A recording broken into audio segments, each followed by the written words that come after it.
Terima kasih pemirsa, Anda masih bersama kami Damen Saku yang mengangkat tema tentang memaknai tentang kemenangan yang insya Allah akan kita dapatkan khususnya selepas kita melampaui bulan suci Ramadan. Pertanyaan-pertanyaan telah kami seleksi, Alhamdulillah telah terkumpul 6 pertanyaan, insya Allah dari jawaban-jawaban guru kita akan semakin melengkapi pemahaman kita tentang makna kemenangan. Yang pertama kami persilakan kepada Bapak Masril. Silakan Pak Masril.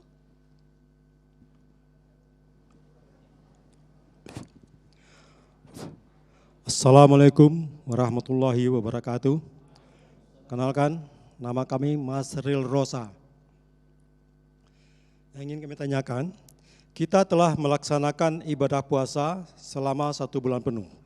Apakah ini menandakan bahwa kita sudah mendapatkan kemenangan? Tapi mungkin belum maksimal. Tanya, langkah-langkah apa yang dapat kita lakukan atau kita laksanakan agar kita bisa mendapatkan kemenangan tersebut dengan maksimal. Terima kasih. Terima kasih Pak Masril. Silakan Ustadz Hilmi. Apakah jika orang berpuasa sudah dapat dikatakan orang-orang yang menang? Bisa ya, bisa tidak Pak. Ya, tergantung bagaimana Allah Subhanahu wa taala menilai amal ibadah saum kita. Ya, tadi kata guru kita menyampaikan kamin shaimin laisa lahu min siyami ilal ju' wal atas. Betapa banyak orang puasa enggak dapat apa-apa Pak, kecuali cuma lapar dan haus saja. Jadi tergantung bagaimana kualitas saum kita. Nah, itu menandakan apakah kita nanti bisa menang atau tidak. Nah, ketika nanti ba'da Ramadan masuk ke Syawal, nah ini akan diuji nih. Kita bisa ngecek Bapak-Ibu sekalian, apakah kita termasuk orang-orang yang menang atau tidak. Ada 5 indikator. Nanti silakan dicek masing-masing kira-kira saum saya kemarin diterima apa tidak ya. Yang pertama, kalau Bapak Ibu sekalian saumnya diterima Allah Subhanahu wa taala itu akan lebih bersemangat menjalankan ibadah yang wajib.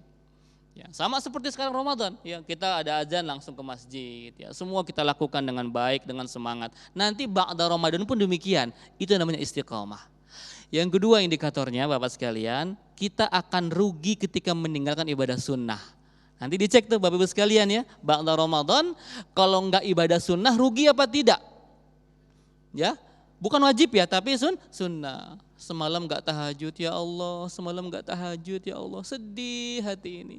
Tadi pagi enggak duha ya Allah, menyesal sekali. Orang yang menyesal merugi meninggalkan ibadah sunnah itu ciri-ciri amal Ramadan diterima Allah Subhanahu wa taala. Yang ketiga, ciri-ciri orang yang menang di bulan Ramadan itu apa? Dia akan dipertemukan dengan orang-orang soleh. Seakan-akan Allah akan menskenariokan kita bertemu, berkumpul. Circle kita itu orang-orang soleh. Sebagai apa? Bentuk penjagaan Allah kepada kita. Ini aku kirimkan hamba-hambaku yang soleh untuk menjagamu, untuk mengingatimu, untuk membuat engkau istiqomah ba'da Ramadan. Kita ketemu dengan para asatid, para alim ulama, para habaib, orang-orang yang dakwah kepada Allah Subhanahu wa taala untuk mengingatkan kita, Pak. Ya. Yang keempat cirinya apa, Pak?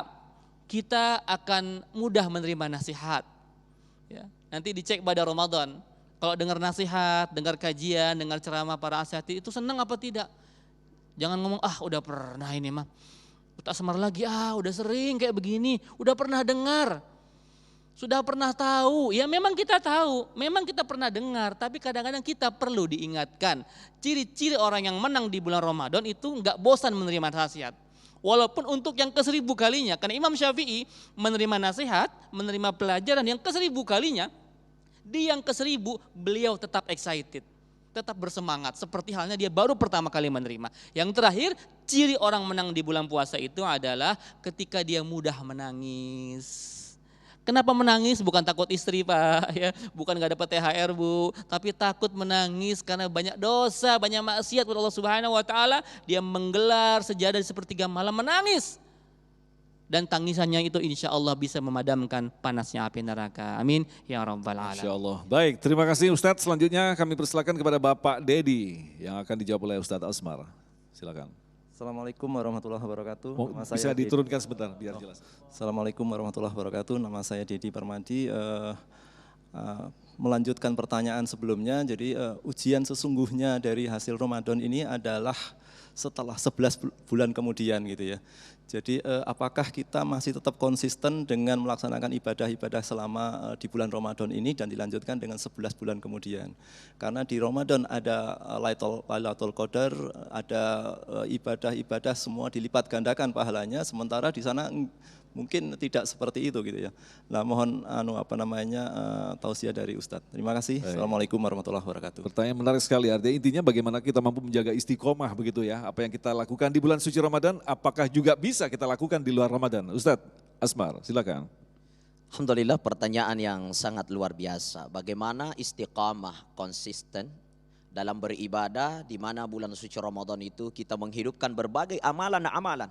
Mulai dari amalan qiyamul lail, salat tarawihnya, di mana ngajinya ya. Amalan-amalan yang kita lakukan di dalam bulan suci Ramadan bukan hanya titik pada satu bulan itu, tapi ada 11 bulan yang seharusnya menjadi tempat pengamalan apa yang telah kita lakukan di dalam bulan suci Ramadan. Makanya ulama kita mengatakan Ramadan itu adalah madrasah ilahiyah. Dia adalah madrasah dari Allah Subhanahu wa taala, di mana kita belajar memperbaiki diri, belajar dekat dengan Allah. Ya, seperti dikatakan oleh guru kita tadi, untuk menjaga keistiqomahan itu juga pertama kita harus konsisten mendekatkan diri kita kepada orang-orang soleh. Ya, itu harus diikhtiarkan. Jadi ciri orang yang akan istiqamah itu dia akan selalu mendekatkan dirinya dengan orang-orang yang soleh. Ya, mencari guru-guru, para ulama, orang-orang alim, orang-orang jujur. Ya, dia mendekatkan diri ke sana. Lalu ketika pergaulannya tetap mendekat kepada orang-orang yang tabiatnya tidak bagus, maka itu akan mempengaruhi kondisi batin kita. Dan keistiqomahan kita itu bisa tidak mampu kita jalankan. Ya, kalau kita selalu dekat dengan pembohong, lama-lama kita diajarin, ayo dong bantu saya gitu.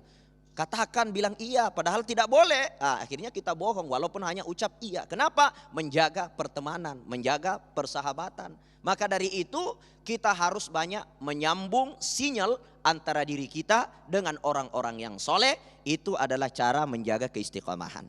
Kemudian yang kedua, bagaimana agar kita senantiasa istiqamah? Itu salah satu amalannya adalah ghaddul basar, menjaga pandangan.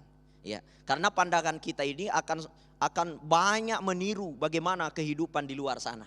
Ya, kalau pandangan ini tidak terjaga, itu akan mempengaruhi kondisi batin kita sehingga kita mudah untuk malas beribadah.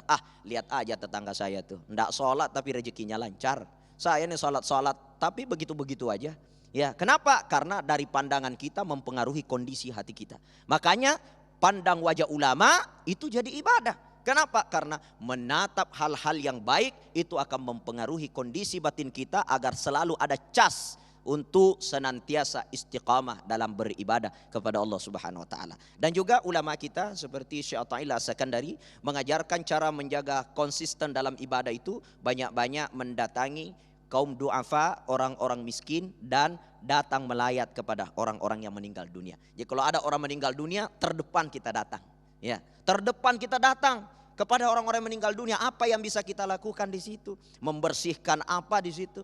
Ya, kenapa? Karena mendatangi orang yang meninggal dunia itu akan melembutkan hati kita, agar kita senantiasa berpikir, oh besok saya akan mati, besok saya akan pergi juga. Lah, kalau tiba-tiba saya sedang maksiat, tiba-tiba saya meninggal dunia, maka saya akan mati dalam keadaan su'ul khatimah. Akhirnya keistiqomahan kita itu hidup. Jangan juga prasangka kita itu bermasalah disebabkan karena kita melihat yang ada di sekeliling kita.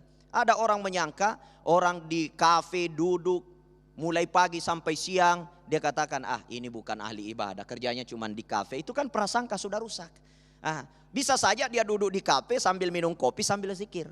Dan ada orang melihat orang di masjid duduk dari pagi sampai sore, dia bilang, oh ini ahli ibadah. Belum tentu, bisa saja banyak utang, penagih datang di rumah, dia datang ke masjid menangis-nangis. Ya Allah, utang belum lunas gitu kan. Jadi sering saya katakan orang mati di masjid belum tentu masuk surga. Ya, ada orang mati di masjid, kenapa? Dia sedang mau mencuri sound systemnya masjid. Tiba-tiba kesetrum tangannya, jatuh meninggal dunia dalam masjid. Ya, masuk surga enggak? Enggak. Kenapa? Masuk di masjid untuk mencuri. Jadi yang terpenting jaga prasangka, jaga niat. Untuk menjaga prasangka dan niat, pandangan ini harus kita jaga dengan baik. Ustaz, sedikit kita kembangkan. Kalau kita kaitkan dengan istiqomah dan kesabaran tadi. Pertanyaannya, kesabaran dalam bentuk seperti apa? Apakah kita hanya sekedar diam? Kemudian haruskah kita pasrah atau berstrategi atau seperti apa penjelasannya? Jadi sabar itu bukan berarti kita hanya melepas tangan. Sabar itu kalau kita melihat konteks hadis Rasulullah SAW itu kan as-sabru ala thalatha. Ya, sabar itu ada pada 3. Pertama, sabru ala ma'siyah, kita sabar untuk meninggalkan diri dari kemaksiatan. Kemudian ada yang kedua, sabru ala ta'ah, sabar dalam ketaatan kepada Allah. Kita sabar melaksanakan perintah Allah, sabar sholat subuhnya, ya sabar berpuasanya, sabar membantu sesama, sabar mengeluarkan zakat sedekah. Tentu itu harus diiringi dengan kesabaran. Ya, kemudian yang ketiga ya tentunya kita as-sabru ala musibah. Kita sabar atas musibah yang menimpa kita. Jadi sabar dalam ketaatan, sabar meninggalkan kemaksiatan, dan sabar ketika ditimpa musibah. Ini adalah esensi daripada orang-orang yang sabar. Baik, sangat jelas sekali, dan selanjutnya kami persilakan kepada Bapak Kusmianto yang akan dijawab oleh Ustadz Helmi. Kita akan dengarkan dulu pertanyaannya. Assalamualaikum warahmatullahi wabarakatuh. Saya Kusminto, yang mau saya pertanyakan, bagaimana parameter ketakwaan kita atau ibadah-ibadah kita selama bulan suci Ramadan yang diridhoi oleh Allah Subhanahu wa taala. Terima kasih. Pertanyaan menarik sekali. Ustadz Helmi, kita tahan dulu, kita akan jawab selepas pesan-pesan berikut ini. Tetaplah bersama kami. Damai Nusaku yang dipersembahkan oleh Sarung Wadimor, tentu sarung kita.